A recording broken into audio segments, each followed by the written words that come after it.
Hallo und herzlich willkommen zu einer neuen Folge von Frag Schuster. Heute behandeln wir mal eure häufigsten Fragen zum Thema Tanken. Und wenn ihr an dieser Stelle schon mal denkt, ja, das Tanken, das mache ich doch schon seit 20, 30 Jahren, was soll daran so kompliziert sein? Nun, da gibt es tatsächlich einige knifflige Fragen, die gar nicht so einfach zu beantworten sind. Und das ist wahrscheinlich auch der Grund, warum wir da so viele Zuschriften von euch bekommen haben.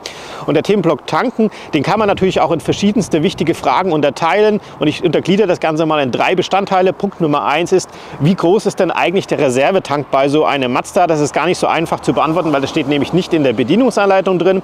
Dann haben wir mal den Themenblock Nummer 2. Ihr steht vor dem Tanksäule, wollt den Tank voll machen und stellt eben beim Volltanken fest, dass hier gar nicht das versprochene Volumen vom Autohersteller reinpasst. Beispielsweise bei so einem CX-60 Plug-in hat eigentlich 50 Liter Tankgröße. Ihr seid bei Reserve zum Tanken gefahren und dann passen da gerade mal 38 bis 40 Liter rein. Woran liegt das eigentlich?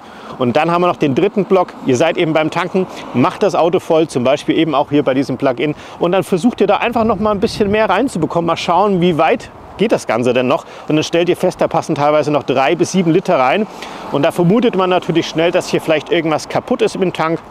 Auch das erkläre ich euch in diesem Video. Und dann habe ich noch was ganz Wichtiges am Ende vom Video. Und zwar erlebe ich, dass sehr, sehr viele Kunden häufig auch ihr Auto übertanken. Und da besteht tatsächlich ein sehr großes Risiko, dass hier auch erhebliche Schäden am Fahrzeug entstehen. Und damit euch das nicht passiert, schaut am besten dieses Video. Gleich nach dem Intro legen wir los.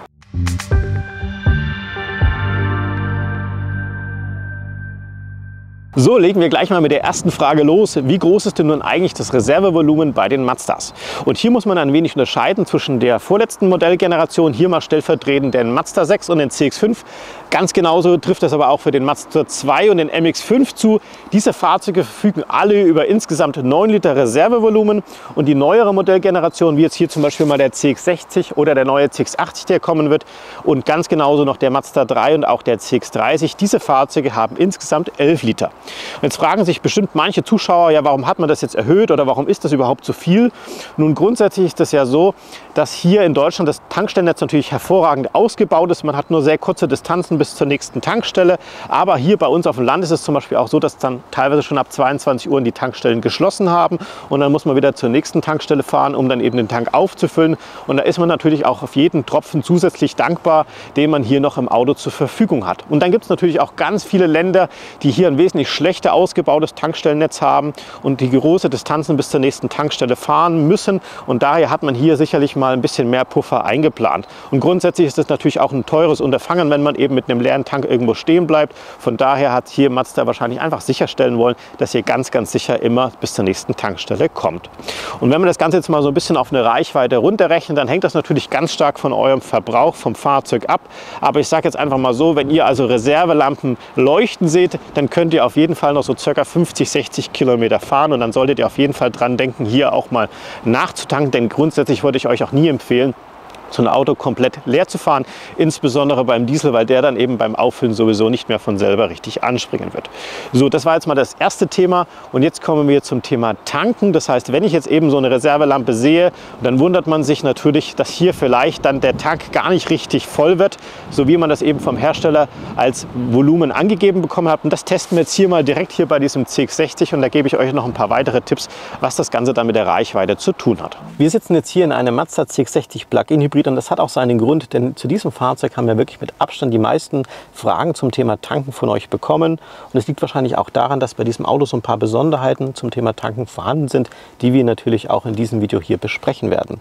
Eine dieser Besonderheiten ist, dass wir hier eine besondere Kombination aus Tankfüllstandsanzeige, Reservelampe und Reichweitenanzeige haben, die sich ein wenig von den normalen Modellen unterscheidet. Ich habe das Auto schon soweit hier präpariert. Wir haben jetzt circa einen achtelvollen Tank. Die Gesamtreichweite ist jetzt 60 Kilometer hier.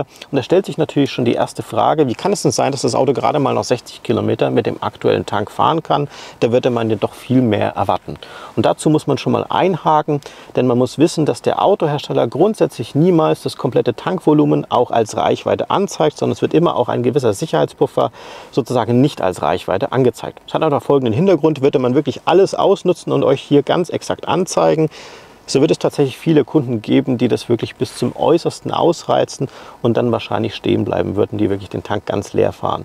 Deswegen sagt man hier eben, wenn da 0 steht, dann ist das Auto tatsächlich nicht leer und bleibt nicht sofort stehen, sondern es gibt immer noch eine gewisse Reserve, nach der Null. Ähnlich wie es dann natürlich auch bei Elektrofahrzeugen ist, die dann eben nicht sofort stehen bleiben. Es gibt immer einen Sicherheitspuffer. Und der ist bei dem Auto eben tatsächlich recht großzügig bemessen. Ich sagte euch ja, wir haben hier in etwa 11 Liter noch zur Verfügung bei der Reservelampe. Und dann gibt es hier auch ein zweistufiges Konzept, und zweistufig deshalb, weil wir natürlich auch einen Elektroantrieb in diesem Fahrzeug haben. Das heißt, dieses Auto wird also entweder bei 11 Liter euch warnen bei Reserve oder aber, wenn die Restreichweite weniger als 50 Kilometer ist. Es kann also sein, wenn die Lampe bei 50 Kilometern angeht, dass eben dann mindestens 11 Liter oder sogar noch ein wenig mehr im Tank vorhanden sind. Und das Ganze werden wir jetzt auch hier mal gemeinsam bei diesem Fahrzeug überprüfen. Ich habe das, wie gesagt, jetzt schon vorbereitet. Wir werden ein kleines Stückchen fahren. Wir werden beobachten, wann die Reservelampe angeht. Und dann werden wir mal an die Tanksäule fahren und da eben schauen, wenn ich das Auto voll tanke, bis zum ersten Klick, wie viel Liter passen dann tatsächlich rein und deckt sich das mit meiner Aussage. Wenn euch übrigens interessiert, wie verhält sich eigentlich dieses Auto, wenn man es mal komplett leer fährt, also bis wirklich gar nichts mehr geht, Akku leer, Tank leer, das haben wir natürlich bereits schon für euch gemacht, weil ich selber sehr neugierig war, wie sich das Auto verhalten wird. Schaut euch das Video am besten mal hier oben am Ende dieses Videos an. Es wird auf jeden Fall sehr spannend und interessant für euch, gerade wenn ihr zum Beispiel so einen CX-60 fahrt. Wir zwei machen uns jetzt hier mal auf den Weg zu tanken. Ich nehme euch natürlich während der Fahrt mit, zeige euch, wenn diese Lampe angeht, und dann gehen wir natürlich auch an die Tanksäule und überprüfen mal, ob denn das alles so stimmt, was ich heute gesagt habe. Ich werde das Fahrzeug jetzt mal starten, und zwar nehme ich bewusst den Sportmodus, damit auch der Benziner mitläuft, damit wir nicht nur elektrisch fahren, wir wollen ja auch Kraftstoff verbrauchen. Und ich nehme euch jetzt eben mal mit auf die Reise und wir schauen eben, wann das erste Mal diese Lampe angeht. Also spätestens eben bei 50 Kilometer Restreichweite, das sollte jetzt nicht allzu lange dauern. Wichtig wäre an dieser Stelle auch noch zu wissen, dass sozusagen bis 50 Kilometer die Reichweitenanzeige grundsätzlich nur in 10 Kilometer Schritten sich verändert und darunter dann sozusagen auch in 1 Kilometer Schritten wird dann also exakter, je näher man an die Null rankommt, damit man das eben noch ein bisschen besser abschätzen kann.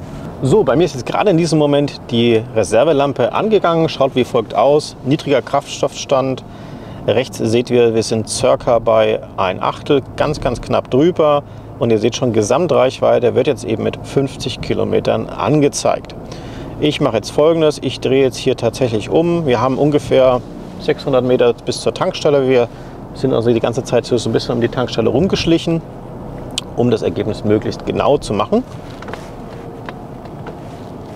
Und dann hätte ich gesagt, melden wir uns gleich wieder bei der Tankstelle. Ziemlich windig hier, ich hoffe, ihr könnt mich trotzdem verstehen. Wir tanken wieder mit E10 ganz normal. Das Auto ist ja dafür komplett freigegeben. Und wir werden jetzt eben nicht wie bei unserem Verbrauchstest bis zum Rand tanken, sondern eben bis zum ersten Klick, so wie man das normalerweise als normaler Endkunde macht. Und dann schauen wir einfach mal, was hier rauskommt. Du kannst da mal hier oben hin drauf ziehen.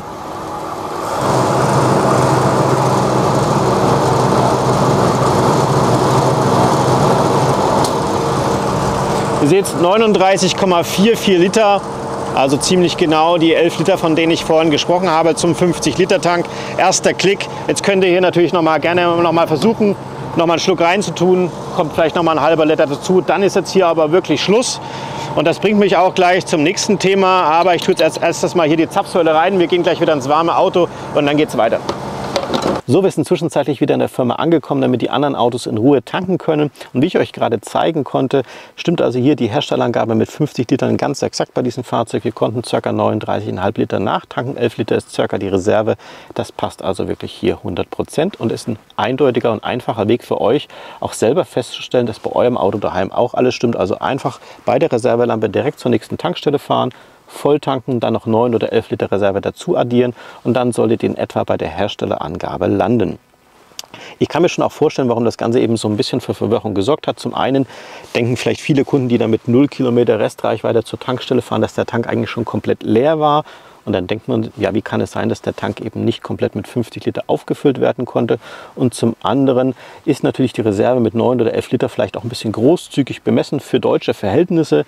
Aber jetzt, wenn ihr eben wisst, warum das so ist, kann man das Ganze, glaube ich, auch ein bisschen besser nachvollziehen.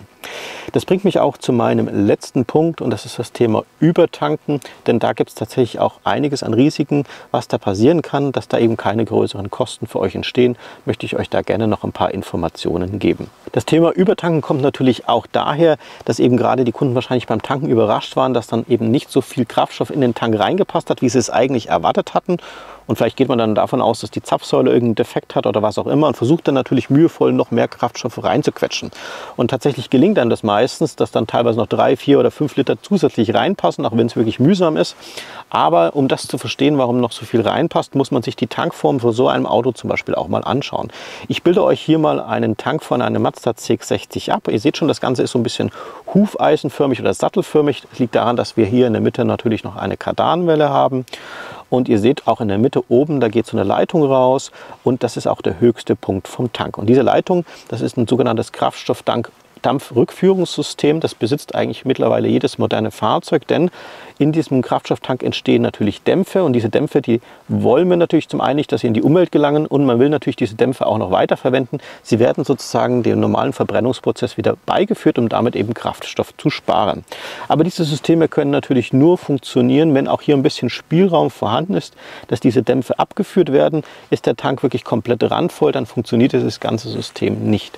Und beim Plug-in haben wir nochmal eine ganz andere Besonderheit, genauso bei dem CX-60, beim neuen CX-80 und auch beim Mazda MX-30 AEV haben wir einen sogenannten Hochdrucktank. Das hat einfach folgenden Hintergrund. Diese Fahrzeuge verfügen ja über einen sehr großen Hochvolt-Akku und einen E-Antrieb. Das heißt, hier ist niemals sichergestellt, ob man wirklich immer mit dem Benziner fährt, sondern man könnte auch einen großen Teil nur mit dem Elektromotor fahren.